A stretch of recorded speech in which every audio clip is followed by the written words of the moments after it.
Meuf, c'était qui les esclaves? Avant l'époque moderne, l'esclavage existe partout, mais il n'est pas basé sur la couleur de peau. Dans l'Antiquité, des prisonniers deviennent des esclaves, des peuples vaincus et parfois des gens endettés. En 70 après JC par exemple, Rome réduit en esclavage le peuple juif après la révolte de Jérusalem.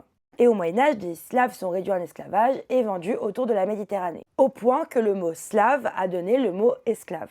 Bref, à ce moment-là, la couleur de peau ne définit pas ton statut. Le vrai basculement commence au XVe siècle. En 1444, au Portugal, à Lagos, arrive l'un des premiers convois d'Africains capturés et vendus sur le sol européen. Ce n'est plus un esclavage de guerre, mais ça devient désormais un commerce de corps humains. Puis en 1518, Charles Quint autorise officiellement la déportation d'esclaves africains vers les Amériques. Pourquoi? Tout simplement parce que la culture du sucre explose au Brésil, dans les colonies françaises ou encore dans les Caraïbes. Mais pour tenir moralement ce système, il faut une excuse. Alors l'Europe commence à produire un discours pour justifier tout ça.